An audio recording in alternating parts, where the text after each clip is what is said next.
ate nange era bwemba nga okusaddaaka omuntu mu Illuminati kingaggawaza era nange nyina byensobola okusaddaaka ngaggawale n'ekyo baakitwala bubi.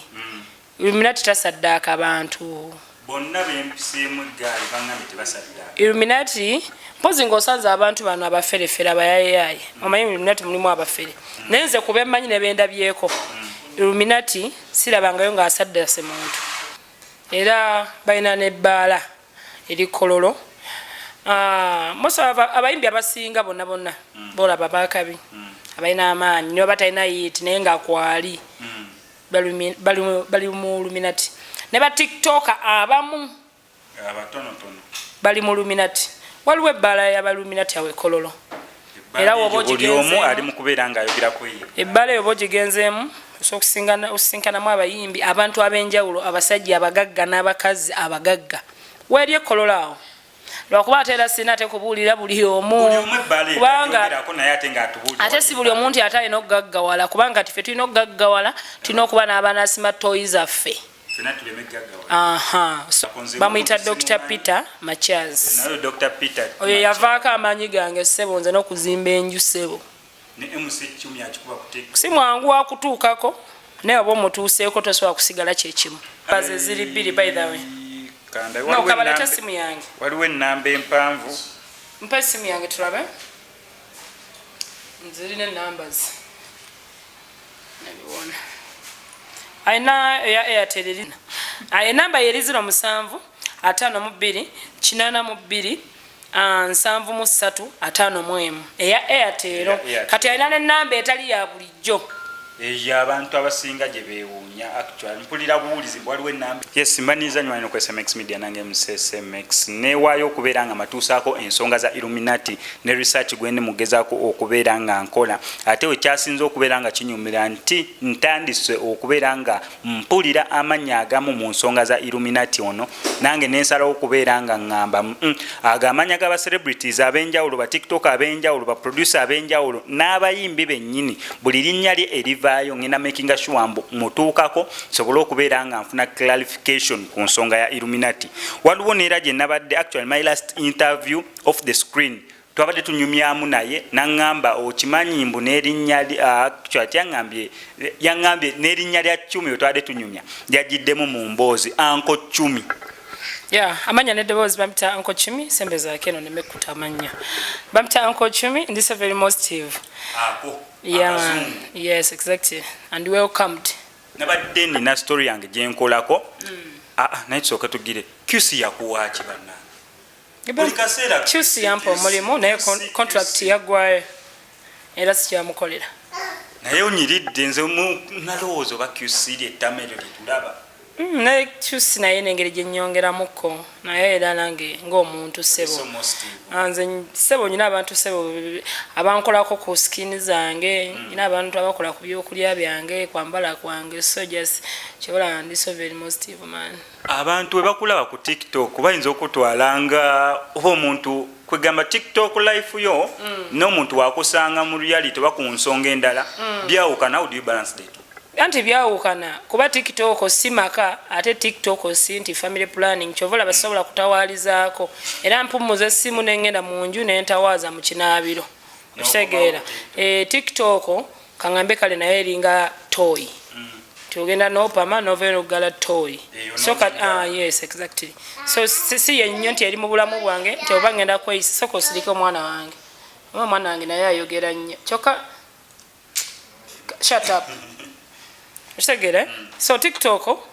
just njikolyako business za nchemba njagadde okukola oba okwogerako oba video gye mba njagadde. Yes, so there's a big difference between Chumi wo TikTok and Chumi ne Chumi. Kati ne wano era ndi mulala zene sawa zendi nawe ne wakamba mulala ne mukubo ne ku TikTok. Kinsanyusiza nnyo okubeera ne personality naye waliwo omuntu gosanga ku TikTok ne business najja n'agizanyiramu n'ekintu kineeno. Kati kagambe nti wembere waka nenzuka nsobola okuzuuka bwemba nfuluma nsobola obuuza kuba neighbor kati ate bwemba ndi mu kkubo n'ompita nga sikumanyinza n'okuvuma okitegeera naye nga ate wakanva kubuuza kuba neighbor ate nkusanga mu kkubo kitegeera abo nabo nsobola nabo bawa level kituufu exactly. Oye MC Chumi gwe tuli naye Uncle Chumi tutambule ne Uncle Chumi guno gonna omwaka Uncle Chumi ogujja tunafuna ekirala nze nkyusa amanya nkyusa bale kunkollectinga bana tetulina MC Chumi tuline Uncle Chumi we nabadde ndi mukubeera nga nkola interview yange yasembyeyo twabadde off camera erinnya lyo ne lijja ne ngamba obeera omention nze ku Uncle Chumi wadde muzibuzibu nengenda fubanga nsobola test munoonyeeko bwe busimu bwenkubye nera wadde obudde bugenderedde naye ati sinsobodde okubeera nga nkusanga MC Chumi there are rumors ezigenda mu maaso n'enjogera egenda mu maaso naddala ku nsonga ya Illuminati waliwo kiwuliddeko ng'ekigambo ekyo Illuminati nkuze mawulira era nga mayi Illuminati abantu abamubeeramu baba bagagga nnyo baba banjawulo kati Illuminati nze ekisinga okunkozesa stories nene za Illuminati nkiddiŋŋana naduulirangamu okusaddaaka mbw abantu basaddaaka abantu n'ofuna obugagga ne basaddaaka kino ne ŋŋamba ekintu ekirimu okusaddaaka lwaki omuntu poliisi tekiyingiramu neekwata abo abantu abasaddaaka bannaabwe under this guys of bo bali mu Illuminati ensonga kinkola stories kati omuntu gwe basaddaase taba muntu wa poliisi obitegeera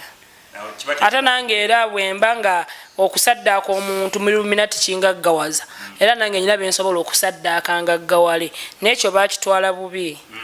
Illuminati tasaddaaka abantu bonna bempiseemu eggaali baŋŋambye tebasaddaaka Illuminati mpozi ng'osanze abantu bano abaferefere abayayeyaye omanyi Illuminati mulimu abafere naye nze kuba emmanyi ne bendabyeko Illuminati sirabangayo ng'asaddaase muntu kuba kati nze nazimba ennyumba buli omu yeebuuza nze wali ondabyeko okoze shows wali ondabyeko nga nyina edduuka kati goloza ennyumba yange nagijjawa anti kyenkugambye kati nze nakola connections kyebaita connections okimanyi yes nakola connections era njagala nkujjukiza Illuminati gyali ate mu bantu abatuufu Uncle Chumi ensonga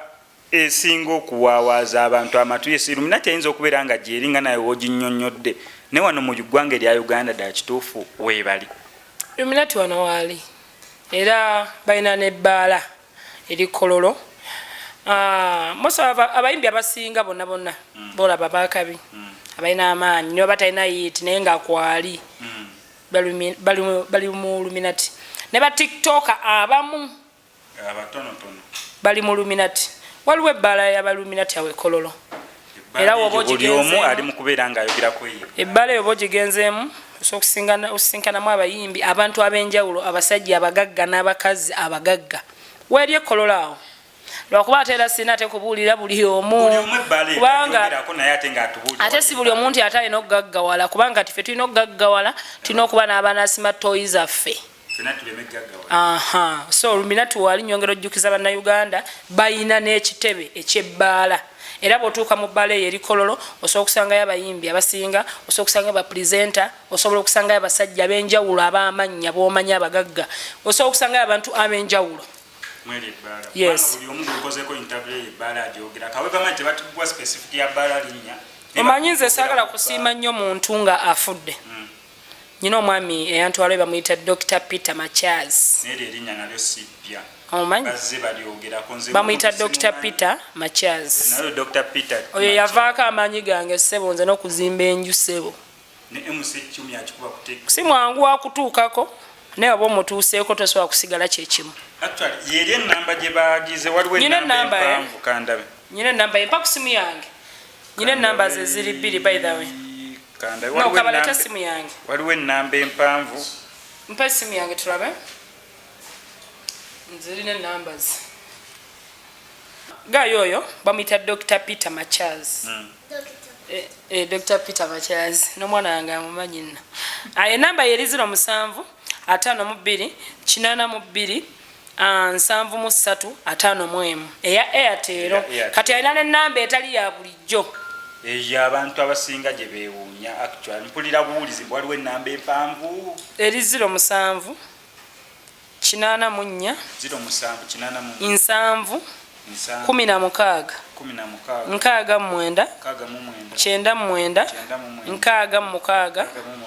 nkaaga mukaaga 16 digits yes wenzibalamu 07 8 4 7 0 1 1 66 66 99 99 96 96 66 66 6 ze namba 16 exactly naye ng'eyitamu enamba omuntu bagikuba eyitamu ggwe era nga gwa olina omukisa gw'okugaggawala era bw'oba togulina eyinza obutayitamu lyanjawulo kyenyinza okugamba waliwo obukwakulizo bonna ndanziwezeze nga noonyeza me njagala mumanya kisinziira omanyi wali abantu abamu nga waliwo yakubajjajjaawo oba sengaawo nga na kyeyakukola nga yagala mwana taligaggawala waliwo emikolo egimu gye bakola ssebo kiringa omuntu akera ku makya naggula edduuka aba ayagala ssente agulawo edduuka n'alisiimuula n'ateekamu kapito kitegeeza ne wali bw'otuukawo nga olina ensonga ezimu ezikugaana okukonekitinga era bazikumaliriza nobeera stede naye temuli byakutta muntu temuli byakutta muntu toli Illuminate erya muntu never wali ompuliddeko nga nze embika ewaffe tiwaliwo yafudde nze ngenza ogaggawala nga bonna baafa sinze yabatta